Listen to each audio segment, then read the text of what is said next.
Well, good afternoon, all, and do want to again thank the government of Japan for using their opportunity at the chair to convene today's session on North Korea. Also appreciate Secretary Gutierrez's comments and framing of the situation for us. You know, as was the case when President Trump took office, he identified North Korea as the greatest threat to U.S. national security.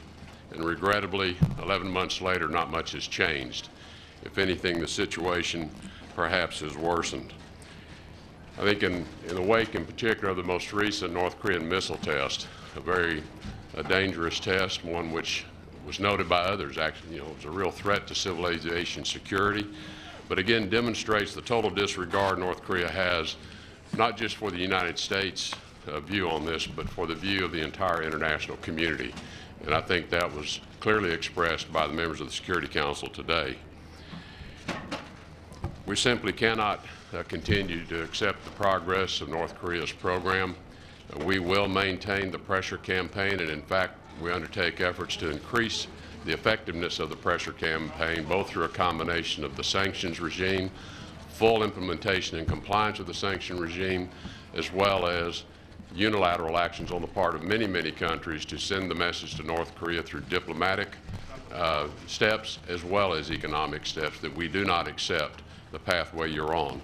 We hope that this pressure campaign will cause North Korea to alter its course, re-examine whether this truly is going to lead to a more secure, more security for the regime, and whether it is possible for them to even sustain an economy if they continue the path they're on. We're going to continue our diplomatic efforts. Those options remain open until other things may foreclose the diplomatic option. And with that, I'll stop there, and I think we can take a couple of questions, perhaps. Thank you, Secretary Tillerson. Michelle Nichols from Reuters.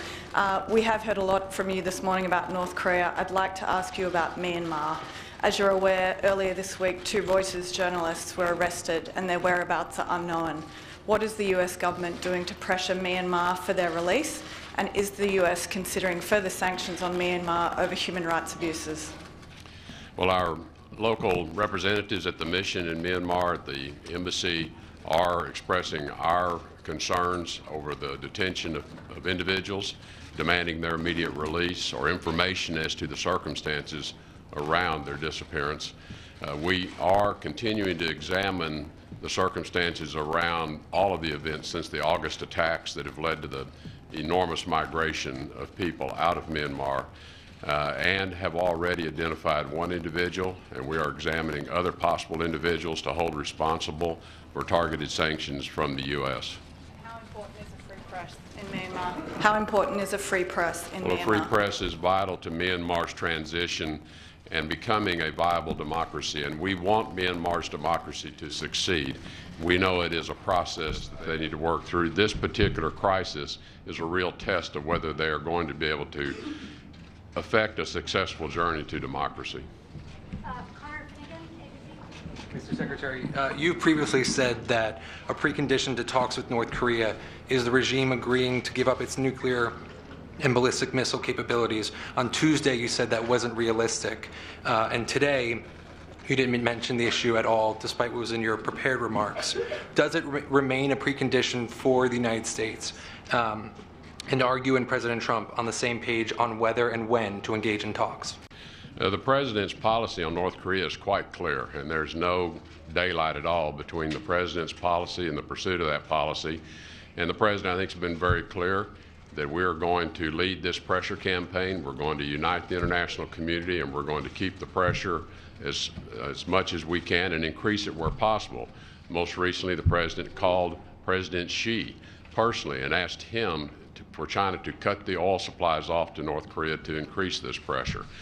That is intended to lead to diplomatic talks. In the meantime, the President's been very clear. Militarily, we are going to be prepared should something go wrong, and our military is prepared. With respect to the talks, we are not going to accept preconditions. You heard others have called for freeze for freeze. We do not accept a freeze for freeze as a precondition to talks. We do not accept any relaxing of the sanctions regime as a precondition of talks. We do not accept the resumption of humanitarian assistance as a precondition of talks. So we are not going to accept preconditions for these talks. But as I indicated in my remarks, our communication channels remain open. North Korea knows they're open. They know where the door is. They know where to walk through that door when they want to talk. Thank you.